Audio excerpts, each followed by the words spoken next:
David y Judy Chase eran una pareja normal, más bien modesta, que vivían en Evergreen, Colorado, y que parecía haber tenido una vida feliz ahí. David tenía un trabajo como artesano y ebanista, y la pareja estaba deseando adoptar a 2 niños de acogida que vivían con ellos. Llevaban una vida bastante normal, con un futuro prometedor, y no cabía esperar que se convirtieran en el centro de un extraño caso de asesinato impregnado de indicios paranormales. El 6 de junio de 1995 empezó como un día bastante normal para David. Fue a trabajar con un colega llamado Matt Oraske para realizar un trabajo rutinario en el Elks Club local y terminaron al mediodía, tras lo cual ambos fueron a almorzar. Después de comer, se detuvieron en un banco, donde David supuestamente cobró un cheque de $1.800 y después fueron a tomar unas copas a un bar local. Todo era bastante normal, así que cuando Matt supuestamente abandonó el bar esa noche mientras David jugaba al billar, no tenía motivos para pensar que hubiese algo fuera de lo normal, y desde luego no había razón para sospechar que esa sería la última vez que vería a su amigo con vida. El misterio tiene oscuras historias que claman ser contadas. Yo soy Paul, y esta es una de esas historias. A la mañana siguiente, David no había llegado a su casa, y cuando su mujer llamó a Matt, le dijeron que le había dejado en el bar y que David había estado actuando con normalidad y de buen humor. Esto ya era bastante extraño, pero mientras esperaba que su marido volviera a casa, de donde quiera que hubiese ido, la novia de Matt la llamó e hizo que las cosas fueran aún más raras. Judy diría lo siguiente: cuando le pregunté por David, dijo que él le había mencionado que iba a ir a nadar, que tenía una balsa. Encontré esto completamente desconcertante. Mi marido era un alpinista muy experimentado, había estudiado la hipotermia y conocía perfectamente los peligros de saltar en un río nevado, así que la historia me resultaba totalmente imposible de creer. Se avisó a la policía que inmediatamente buscó a Matt para interrogarlo, considerándolo una posible persona de interés en el caso, pero él les dijo lo mismo. Sin señales de dónde había ido David, sin testigos y sin nada en lo que basarse, no había nada para retener a Matt, y su desaparición fue un desconcertante callejón sin salida hasta 6 semanas después, cuando encontraron el cuerpo en descomposición en el cercano Bear Creek, a unos 5 kilómetros río abajo del bar. El cuerpo estaba en muy mal estado. Tenía el cuello roto y extraños cortes inexplicables en ambas piernas. Solo tenía puestos los zapatos, los calcetines y partes de un pantalón, lo que indicaba que le habían arrancado la ropa a la fuerza. Curiosamente no se encontraron signos de alcohol en su organismo, a pesar de que Matt afirmó que habían estado bebiendo esa noche. A pesar de los signos de violencia física en el cuerpo, el forense extrañamente consideraría que la misteriosa muerte era consistente con ahogamiento, teniendo en cuenta la incoherencia de las declaraciones anteriores de Matt y el hecho de que ahora tenían un cadáver entre manos. Las autoridades volvieron inmediatamente sobre él, considerándolo una posible persona de interés en un posible caso de asesinato. Durante el interrogatorio policial, Matt cambió de tono y explicó que de hecho habían salido juntos del bar, tras lo cual habían ido al aparcamiento y descargado algunas ramas del árbol del camión de Matt para arrojarlas al cercano Bear Creek, que en aquel momento estaba totalmente congelado. Mientras lo hacían, David se volvió de repente hacia él y le dijo enigmáticamente: «Ven a buscarme, Morrison», antes de saltar al agua. Más tarde cambiaría ese pormenor para decir que, de hecho, se había caído. La policía sospechaba mucho de Matt por varias razones.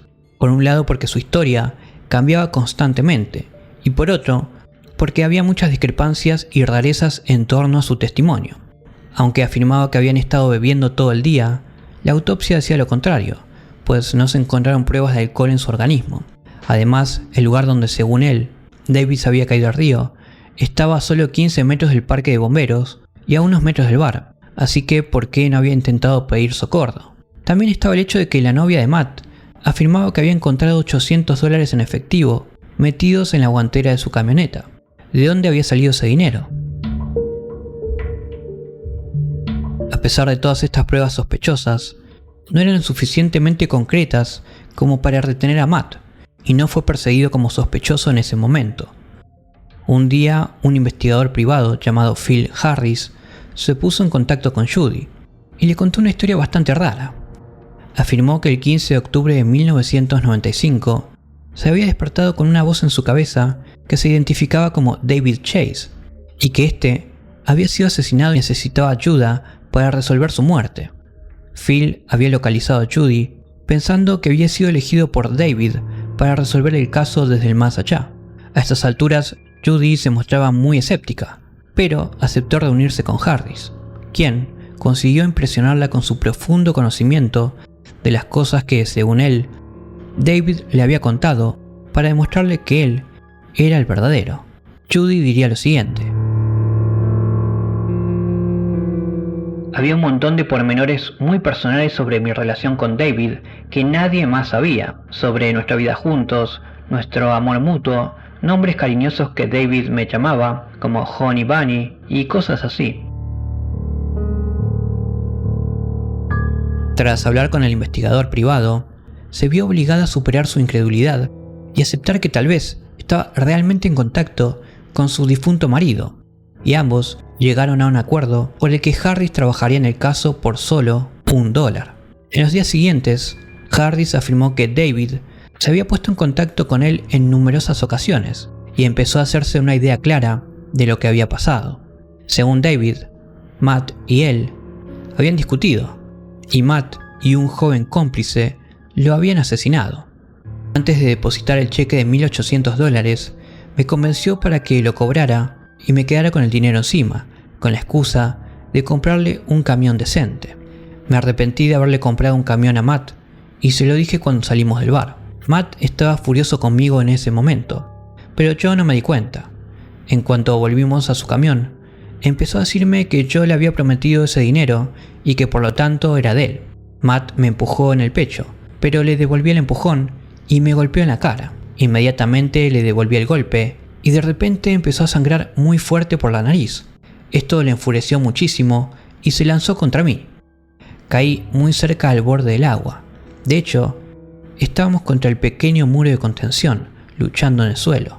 Nos revolcamos e intentamos pegarnos, y creo que Matt me dio un par de buenos puñetazos. Solo recuerdo que me golpeó en la nuca con un objeto duro. No sé con qué me golpeó, pero me rompió el cuello. El machete que usó para cortarme la ropa pertenecía a la otra persona. Tenías razón, Phil, sobre los cortes en mis piernas. Aquí es donde Matt me cortó la ropa en lugar de quitarme las botas. Ataron mi ropa alrededor del arma homicida. Le dijo al chico que las tirara en medio del río, lo más lejos que pudiera. No estoy seguro de si era un martillo o una palanca o incluso una herramienta de jardinería.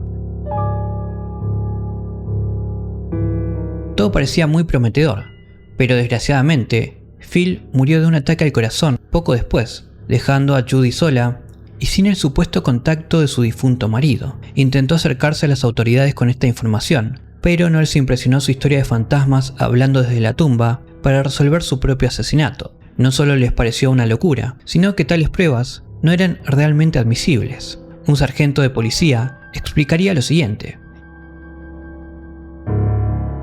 bueno, obviamente si vamos a desarrollar un caso criminal, tenemos que tener algo que podamos presentar ante un tribunal, que sea una situación procesable, y para esto tienes que tener pruebas que puedes poner en tus manos y testigos con los que puedas hablar. Por lo tanto, la información que Phil Harris estaba presentando, aunque no se descarta, necesita ser corroborada a través de alguna otra fuente.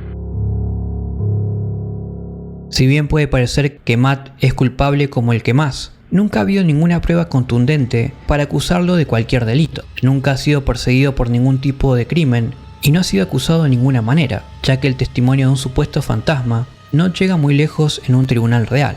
La muerte de David Chase nunca se ha resuelto, y a pesar de los esfuerzos de su esposa y de muchos desacuerdos, se sigue considerando en gran parte que fue un ahogamiento. Nos quedan muy pocas respuestas para el sinnúmero de pistas extrañas que orbitan alrededor del caso. Nada que pruebe que hubo alguna interferencia paranormal, y todo sigue siendo un caso muy raro, que probablemente quedará para siempre ensombrecido por el misterio.